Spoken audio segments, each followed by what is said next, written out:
gentlemen, the boss man has said it's time to... Good morning, buddy! Good morning, James.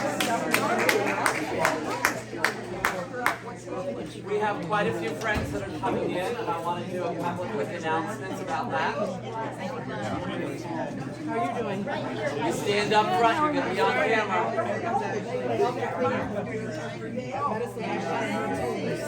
Over there. What? Cleaning. Very nice.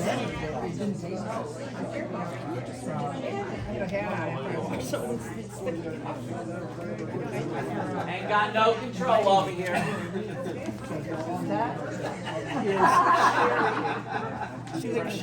No, right here. She's supposed to take my right here behind me. Introduce you. Whoa, I didn't say that. All right. We do have a few new friends here with us today, and I want to kind of introduce them a little bit. I did get to meet Dana. Thank you for coming here. I appreciate that, sir. Miss Billy is here today. Thank you for being here, sweetheart. My name's Buddy. If you need anything, ask. We'll help you. We'll find everything that you need, okay? Then we have Eric and Susanna. Susanna is Tim's sister. Do you see the resemblance? She got all the love. She did get all the love. That was James. He's the repeater. They are missionaries. Oh. Yeah, go figure, right? The Beverly family. Exactly. So if you get a chance, go talk to them and find out about their unique ministry. And right now, they're parked in Trina and Howard's backyard. Yeah. Right. They have a school bus that they live on. Not me. That is not in my wheelhouse. Well, I can't wait to talk to you more and find out more about you. All right, let's see. Gotta have a few jokes, right? Good morning, Miss Janet. Good morning. You want to be up front? That's a good place to sit. Well, that's where we put the bad girls.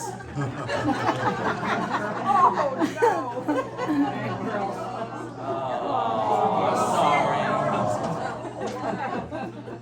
All right. I gotta see all over this list and see what I have here. Did you hear about that really bad explosion at that French cheese factory? All they found was debris. That was stank. Not as bad as the roper.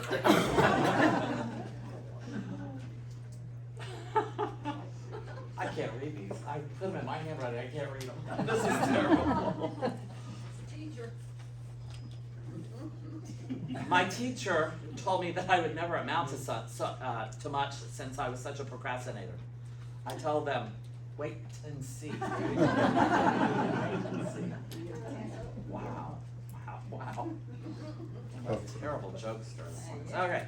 A little boy was at church for the very first time, and he was watching the ushers as they passed around the offering plate. And as it came near them, he said loudly to his father, "Don't pay for me, I'm under 5. I love that. It really is. A few things on your Trinity What's Happening. If you don't already have a Trinity What's Happening, please go ahead and just simply raise your hand and we'll pass it back to you. Did I get to Ms. Carol? No? Okay. Yep. Yep. Absolutely. We don't want you to be without anything, correct?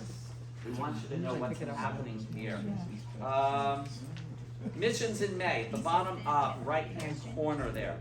May's missions focuses on gathering at Disney World. I'm ready. If somebody's paying. I'll be ready. I don't know about that. Well, hey, there's information here. I want you to kind of look at that. Let's not forget about First Step as we invite our friends. We want them to go through First Step experience and then come right on into our Sunday school, right? We've got some empty seats, so that means we have some folks that are not here today. We want to remember those folks, and we want to reach out to those folks that are sitting around us that aren't here. They have a need. That's why they're not here. So please reach out for them. I know one from my small group is Howard Leary. Okay? Our Leary's having some foot problems again, and we wanna make sure that we're lifting him up in prayer. And then you wanna reach out to Trina and make sure if she needs anything, then let her know. Okay? Whatever she needs, we're gonna get it, right? We're gonna take care of her. Are you gonna be talking about the green sheet, sir? Yep. Okay, then I'll leave that there for you. All right? I love y'all. Oh, Buddy. Oh, hi. Ah. Oh, there he is. you know, and it's right there. It's right there. He's even got it circled for me, like I can't miss it. What did I do? And you missed it. I missed it. Our guest speaker today is Sue King. And Na Sue, na na na na na. oh my God. I got competition. You come right on up. Yeah, well, I'm scared. I really am. Do you- I can talk to all of you people, just wonderful. But get me in front. Okay, well, they're all in their underwear and you don't have to worry about it. Thank you. Well, Some as you know, I'm not a boy. My name is Sue. And I just want to tell you about my life with Jesus. Because it's been a lot of ups and downs, but he's carried me. I mean, he has carried me. My foundation was, faith was Catholic. And I was never, I felt lost.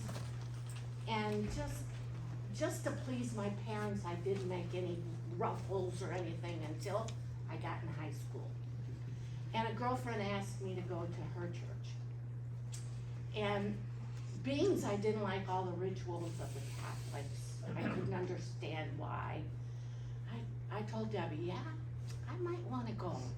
So I went, and I came home and I said, Mom, this is for me. This just is for me. I need to start seeking other places. And so to please her again, I went to the Lutheran church, which she was happy, not fond, but happy that I at least stayed somewhat. And I stayed there for a long time. And just because I thought it was normal to be this way, I still wasn't happy. And I couldn't understand what is wrong with me. So when I got married, I went to beauty school right after high school, and I became a hairdresser and a barber for 45 years. I raised 4 children, 2 of which were my husband's girls. They're wonderful. I have one that is just walks in faith with God, but the others are just backsliders. And so someday I keep praying for them. But along the way, I would pick up the Bible and read, and my favorite was Psalms 51. Boy, that hit me at my heart. And I knew that every day I'd go past this church, you know, and it was kind of out of town, and I would just think, geez, that's the little church I think I wanted to visit. So one day I got up on Sunday and told my husband, I'm gonna try this church. So he went to our regular church, and I came home and I said, oh boy, I think I found it. The hands were clapping and, oh, it was wonderful, and I just felt the Spirit. And in the 90s, I became a Christian. God saved me.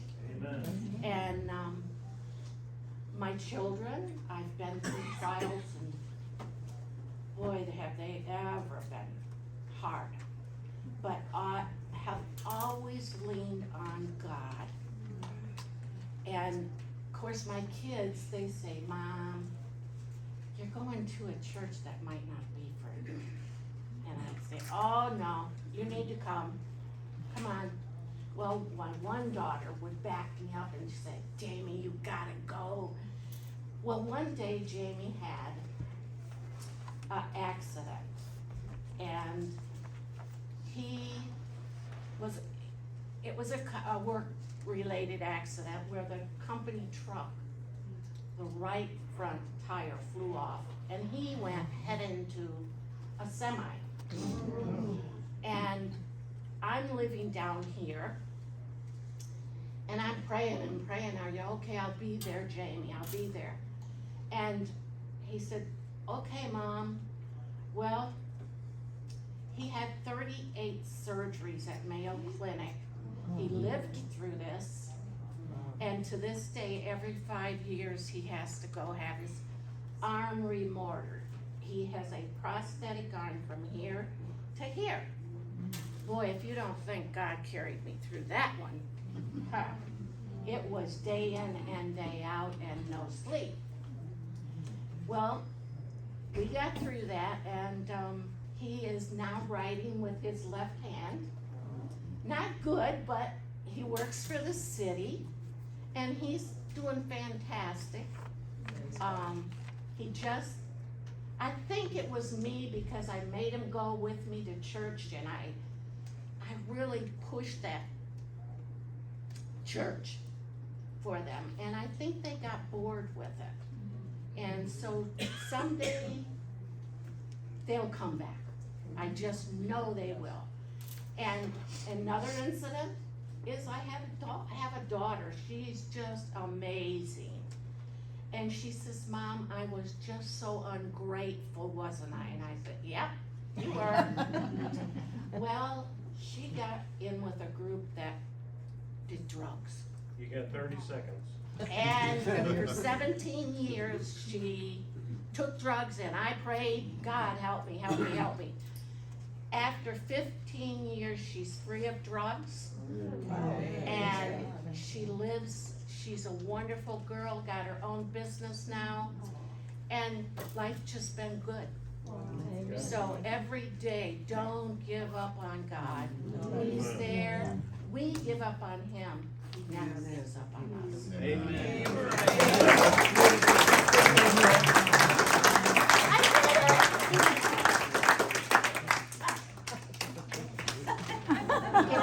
Somebody's got it. Somebody's got it. Do you have my Sunday school lesson?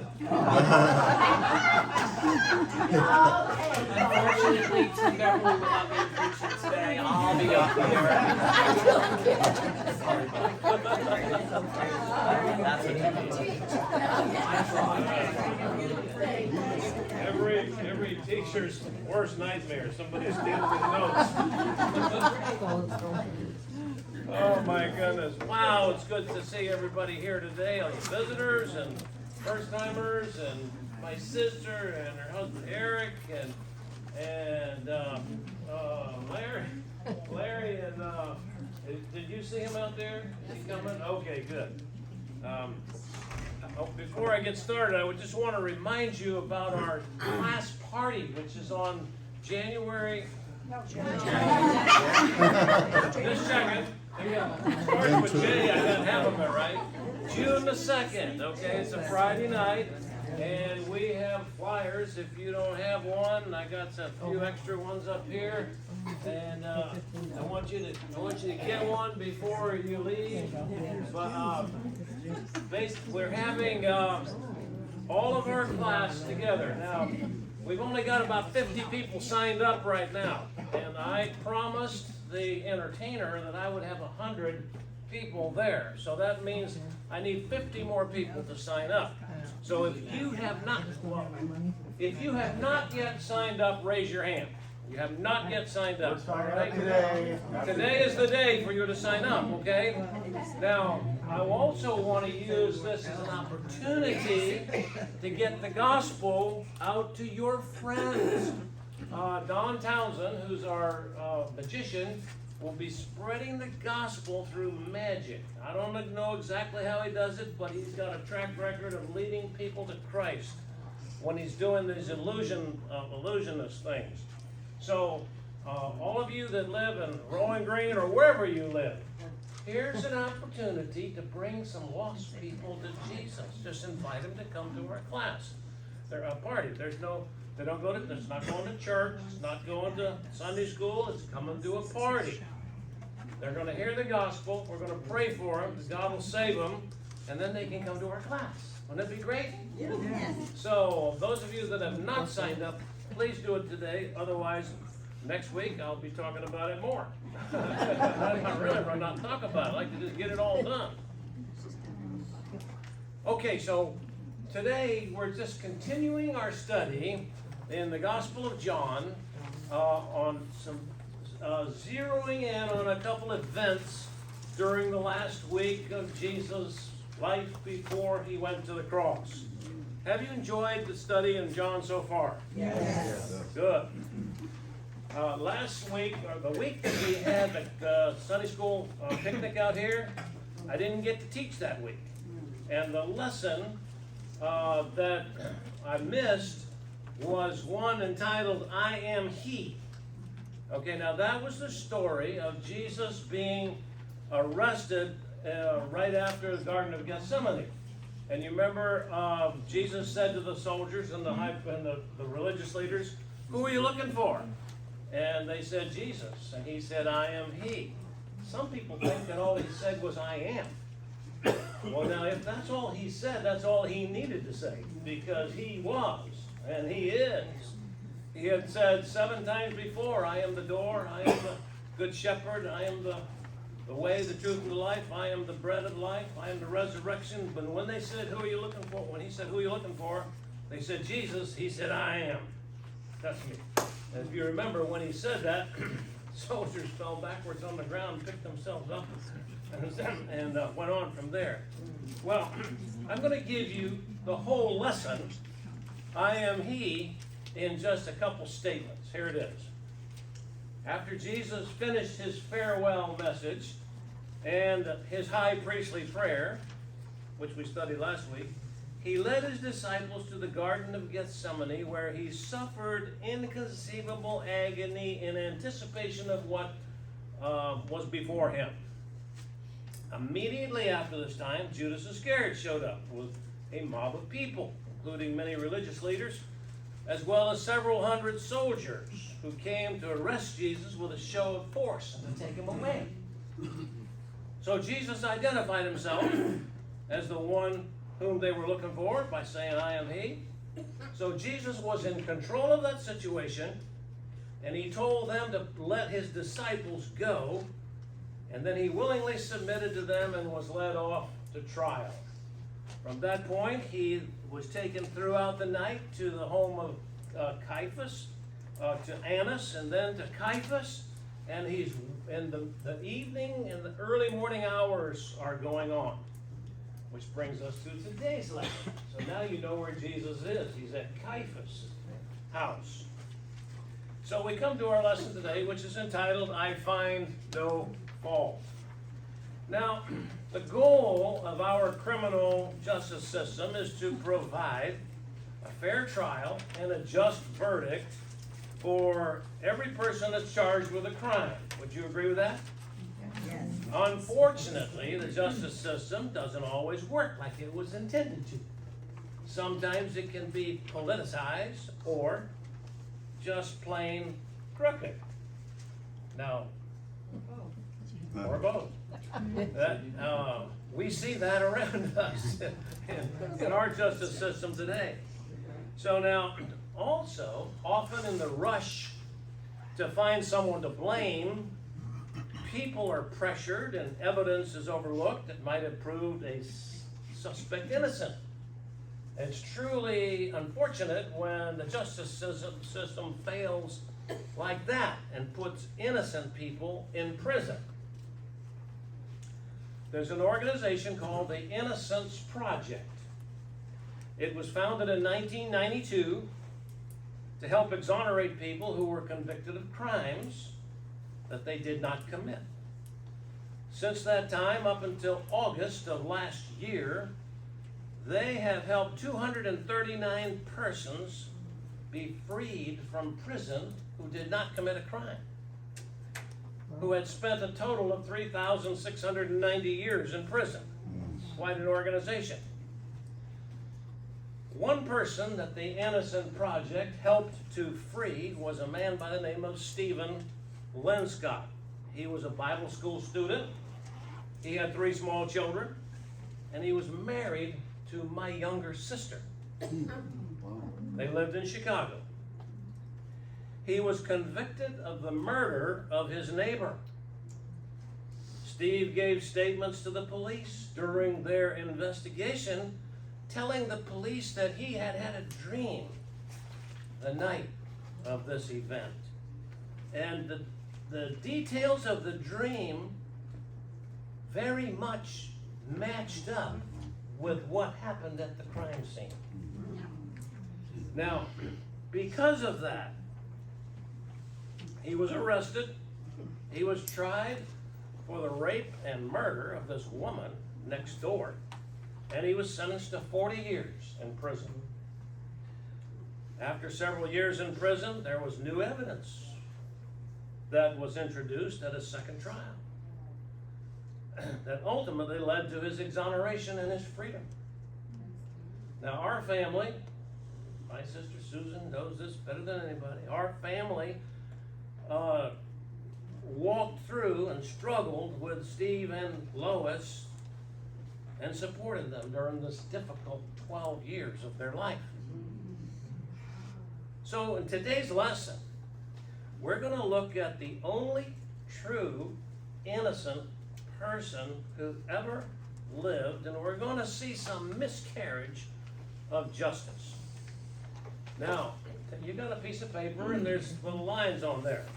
And we just give you some thoughts that you can put down that will maybe kind of help you remember a couple highlights. So this is kind of just a simple one. The first one is courtrooms are not where you want to be. Courtrooms are not where you want to be. Fill in the blanks. Buddy.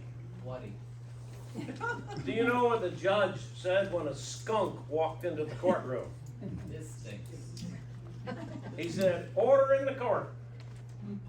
Odor in Odor in the court.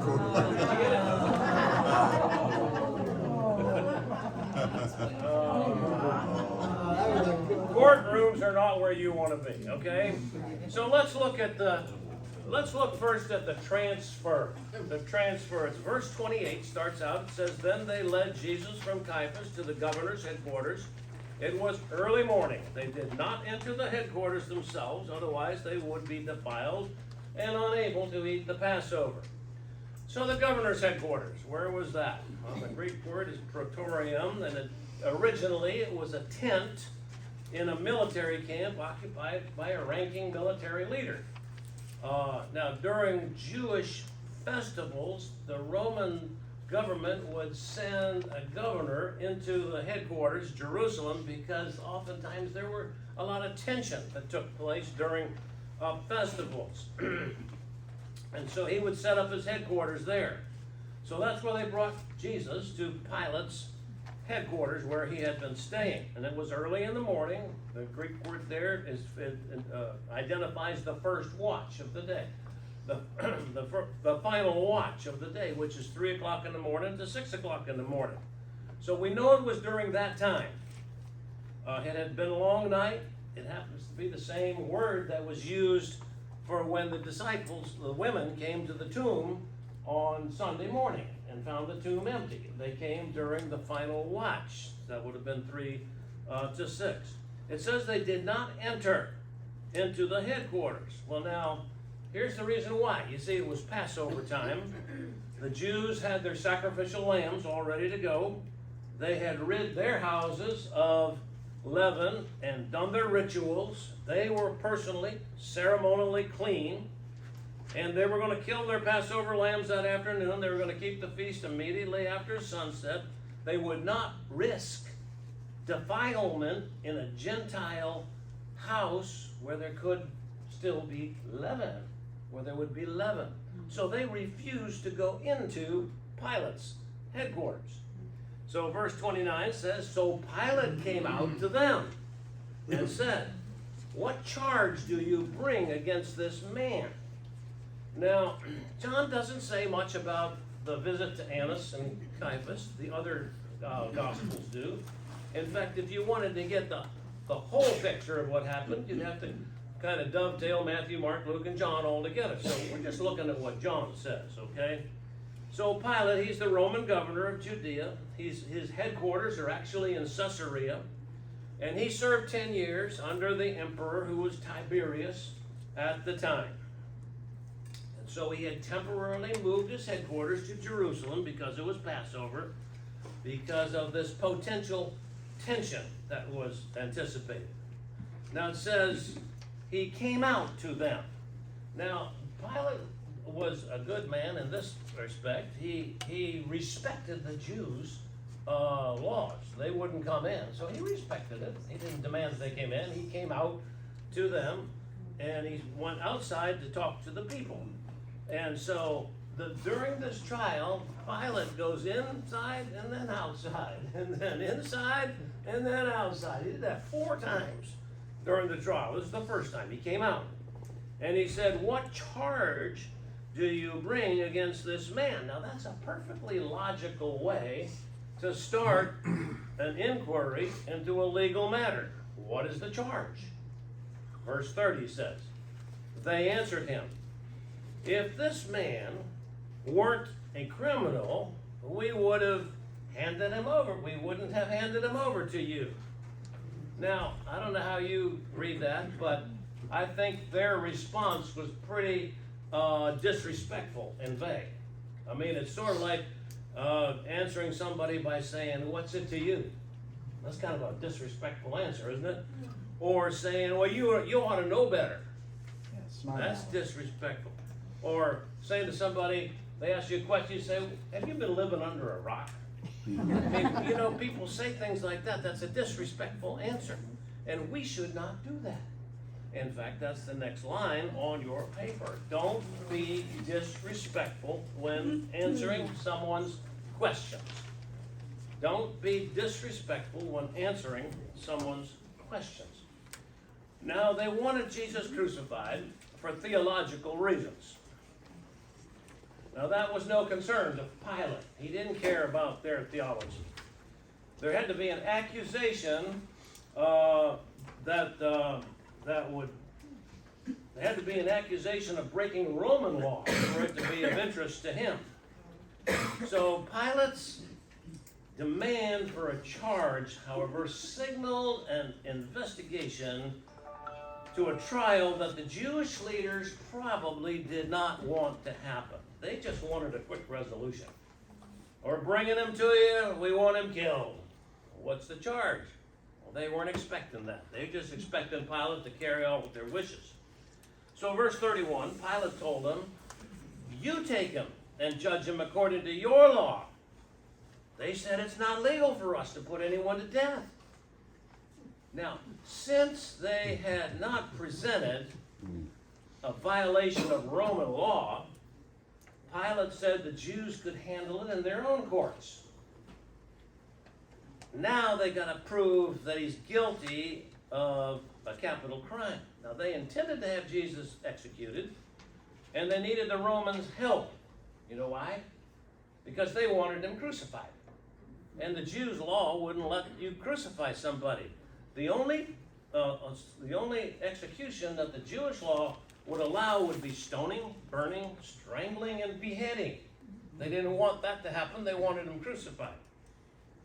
Verse 32 says, they said this so that Jesus' words might be fulfilled, indicating what kind of death he was going to die. Here's your next line. Jesus expected to die on a Roman cross. Did you know that? He knew he was going to die, but he knew how he was going to die. He expected that. Jesus said in John 3:14, "As Moses lifted up the serpent in the wilderness, even so must the Son of Man be lifted up." What's that? That's crucifixion. In chapter 12, verse 32, he said that when he was lifted up from the earth, he would draw all people to himself. Again, he expected that he would be lifted up. We know it from the Old Testament as well. Psalm chapter 22, verse 16, it says, "They pierced my hands and my feet." That sounds like a crucifixion.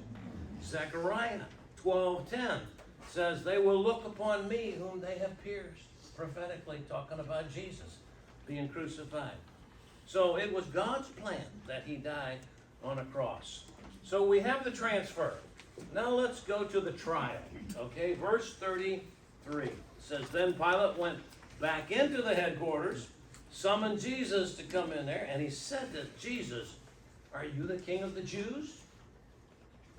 He had heard rumors that that's what he was claiming. That was a charge they made. So these enemies of Jesus, the religious leaders, they had thought up a charge that no Roman governor could ignore. Here was the charge. He claimed to be a king. Well, now that got Pilate's attention, okay? Because there is no king but Caesar, okay? So he claimed to be a king. He claimed the king of the Jews, no less. Now, when you say king of the Jews, that would perk up the ears of the Romans. If he claimed to be the king of Israel, that would perk up the ears of the Jewish people. But he said, Aren't you the king of the Jews? He had Roman ears. There was nothing about Jesus at this point that suggested royalty. Here he is standing in front of Pilate. He was poor. He had been up all night. He had endured the agony of Gethsemane. He was bullied by the Sanhedrin. He had been beaten by the temple police. And Pilate looks at him and says, Are you the king of the Jews? He didn't look like any king. Verse 34, Jesus answered and said to him, I love it when people answer a question with a question. Never happened to you. Answer a question with a question. Jesus didn't say yes or no. He just said, Are you asking this on your own, or have others told you about me? In other words, he wanted to know if Pilate was committed to the question of Jesus' kingship. Are you really interested to know if I'm the king? Or was he really concerned about any of this stuff? That's what Jesus wanted to know. So now, Pilate had obviously known about Jesus riding into Jerusalem on a donkey with the crowd shouting Hosanna and putting down the palm branches and so forth. Pilate knew that. So obviously he was familiar with something that was going on. But his investigation into Jesus' behavior could only determine that Jesus was harmless. He couldn't find anything wrong with him. So verse 35, Pilate says, I'm not a Jew, am I? Your own nation and the chief priests handed you over to me. What have you done? So now Pilate, obviously, he had been stationed in Israel as a representative of the Roman government, but he was not a Jew, and the chief priests were the primary spokesman for the Sanhedrin. And when he says, what have you done? Pilate is thinking, man, these people hate you some kind of terrible out here. They're screaming for your demise. And that increasing hatred by the mob made Pilate want to know. Yeah, he really wanted to know, what had Jesus done to make these people so mad? That caused them to be so bitterly opposed to him. Now, we know the story. Eventually, the Jewish leaders and Pilate together stood as representatives of a world that did not know Jesus. Guess what? Many of the leaders in our country and our world don't know Jesus, and they stand as a representative to that fact today. They're standing, they don't know Jesus, and they're standing against him. The Christian beliefs and behaviors and doctrines are being attacked on every side. And you know it just as well as I do. You watch the news. Verse 36. So, Jesus has a way of answering questions by teaching something. Verse 36. Pilate had said, what have you done? And he said, well, verse 36, my kingdom is not of this world. If my kingdom were of this world, my servants would fight, so that I wouldn't be handed over to the Jews. But as it is, my kingdom is not from here. Well, that's kind of spooky, but he was clear in making that statement.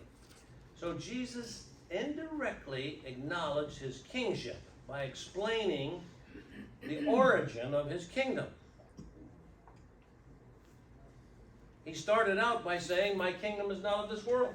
Then he ended the verse by saying, my kingdom is not from here. So, yes, basically, I'm a king, but you don't see this kingdom, okay? His kingdom is the expression of God's sovereign rule in the world, and it didn't have its origin on earth. He said, servants of God's kingdom don't fight. They don't. But the kingdom of God is available to anybody who wants to join the kingdom. Open to those who believe. That's what we preach. That's your next line on the paper. It says, God's kingdom is open to all those who are born again. God's kingdom is open to all those who are born again. Now, he says servants, see, the servants were not armed and prepared to fight. They were not of this world, so they didn't function as a military unit. Except Peter, who tried to chop off one of the servants' heads, and he missed and only got his ear. So Jesus' kingdom had its source in God, and there would be no threat to Pilate or to Rome, the Roman army, and Pilate recognized that.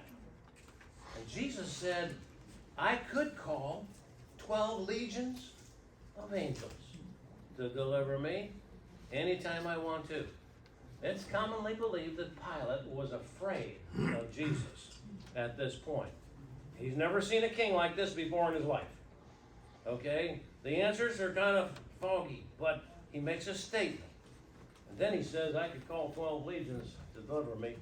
And I think Pilate was shaken in his boots at this point.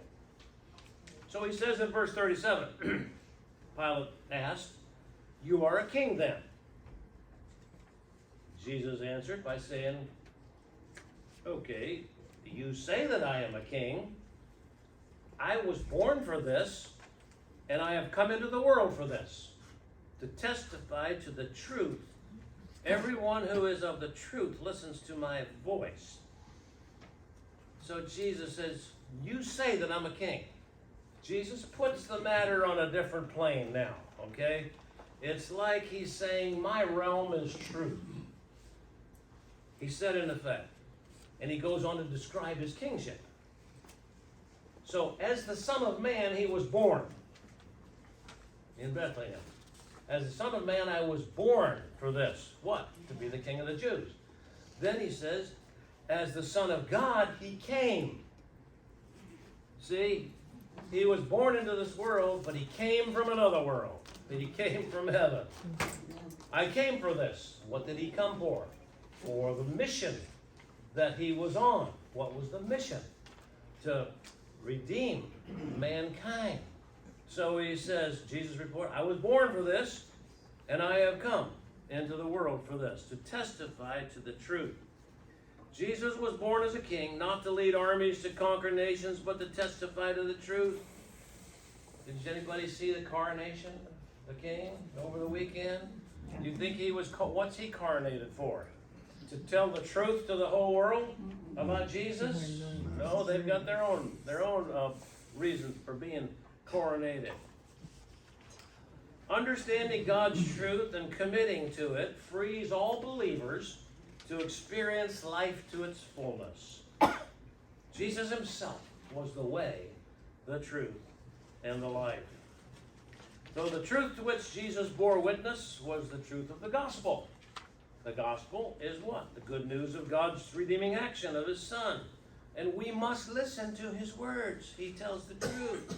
What's that ad that we heard years ago when E.F. Hutton talks, people listen? Okay, when Jesus talks, people should listen. He's telling the truth. So Pilate says, what is truth? Now that was a flippant question, and incidentally, he didn't wait for Jesus to answer. But he says, what is truth? And he didn't wait for an answer. See, the world has debated this question for centuries. The idea now is that truth is relative. relative truth rejects absolute truth. How many times did you hear people say, just speak your truth? There is no such thing as your truth or my truth. It's the truth. It's either truth or it's not truth. So, it's not truth for one and not for another, but he was truth. He was absolute. He was perfect. He was for all to see in flesh and blood. And Pilate could have put his fears to rest right then, and he could have embraced Christ. And he could have entered into the truth right then, and that would have been the end of the story, but Pilate wasn't serious. So as soon as he said, what is truth, verse 38, we go to the trade, right here. Verse 38, after he said this, he went out again to the Jews and told them, I find no grounds for charging him. In other words, I find no fault in him. Now, for the moment, Pilate had made up his mind. Based on his interrogation, Pilate had become convinced that Jesus was no threat to Rome and he should be released. And he gave that verdict to the crowd outside. Guess what? That should have been the end of the story. Was it? No. What happened? He should have acquitted him. He should have set him free. He would have gone down in history as the ideal judge, but he didn't stop. Why? Because he was afraid. He wanted to avoid any further confrontation with the Jews, because they were intent on seeing him dead. So Pilate says to these people outside, verse 39, you have a custom that I release one prisoner to you at the Passover. So, do you want me to release to you the King of the Jews? Now, again, the trial should have been over. But Pilate extended it, hoping that the crowd would choose Jesus over Barabbas. He wanted them to choose Jesus, a good man, over a violent man. Now, all four Gospels record this sad story. It is unbelievable that Pilate would offer the release of Jesus based on a Roman custom and not on his innocence. Verse 40, they shouted back, not this man, but Barabbas. Now, Barabbas was a revolutionary. He was a robber. He was an insurrectionist. He was a murderer. He was a thief. He was a violent man. And the Jews chose this bandit over Jesus. If you choose a bandit over Jesus, your life is not going to turn out well. That's what happened to the Jews. Just think. The Jews chose a bandit over Jesus, and down through their history, from that day to this, the Jews have been robbed and plundered and murdered. Think of the Holocaust. The Jews have paid an incredible price because they chose a bandit and rejected Jesus. You know, I looked up the 10 most hated countries in the world. Starting with the 10th, going to the most hated. Number 10 is Saudi Arabia. Number 9 is Turkey. Number 8 is Iran. And then India. And then the United Kingdom. And then Russia. And then North Korea. And then China. The 9th most hated country in the entire world is Israel. The first most hated country in the world is the United States of America. You know why? Because they stand for Israel. And when the Jews chose a bandit over Jesus, anybody that supports the Jews is hated. Now, so what do we learn from this? Jesus was the victim of a crooked justice system. But that's not the point. The point was that God was and still is carrying out his plan for the future. God works in ways that we don't understand to carry out His plan. And so that's where we are today. We're still in God's plan. You know, when I was a kid, I guess a teenager, we lived down in Boca Raton, Florida. I had a Sunday school teacher whose name was Wendell Lovelace. And I don't know, that's been a long time ago, 65 years or so ago. He taught us Sunday school, but he wrote a song. We used to sing it back then. I haven't sung this song for 65 years. And I didn't even know it was in print. But I got on the internet and I typed in the words to the song that I could remember. And it's a song entitled, I Have Christ in My Heart. I don't know if you've ever heard it or not, but it's written by Wendell P. Lovelace, published in a book in 1940. That was before my time. But he was the Sunday school teacher. And anybody ever heard that song? Do you remember it?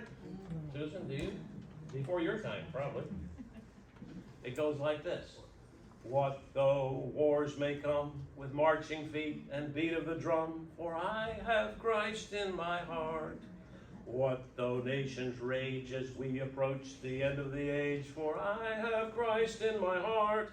God is still on the throne, Almighty God is He, and He cares for His own throughout eternity. So let come what may, whatever it is, I only say that I have Christ in my heart. I have Christ in my heart. I think that's the answer for today. Just make sure you have Christ in your heart. And when you look at your neighbors, let's see if we can't get them to get Christ in their heart. Because that's all that matters.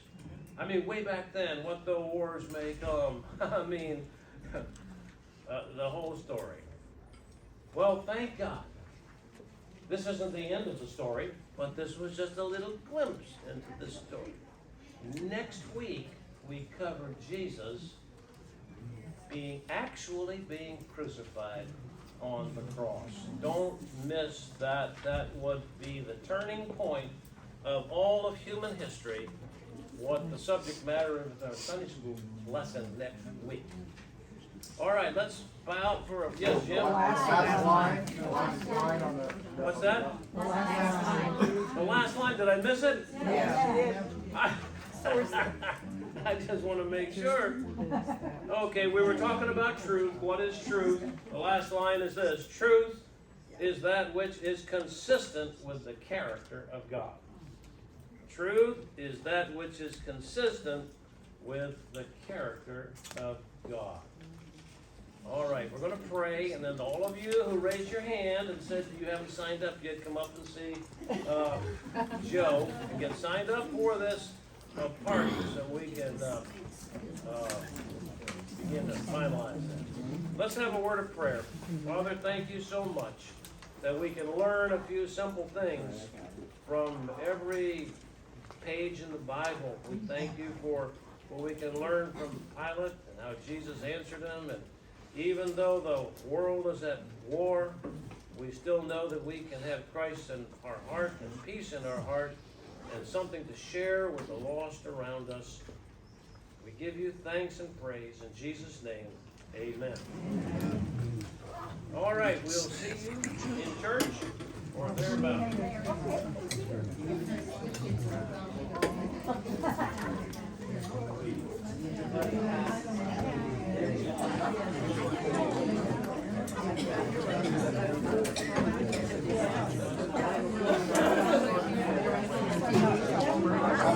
Dancing with my lady. No trifling. Oh yeah, get Say hi. there you go. Yeah, I just want to get the crowd. don't test them out your mouth. Like this a lot. I promise I won't test you. Like Sharon. Sherry's gonna be taking my place about walking in a small group. Just temporary, honey. She's gonna get up and she's gonna call you. Do you have my number? Yes. Jeanette, honey, don't test me to remember names, okay? Oh, no. And I promise you, I won't test you. I'll wear my name. And,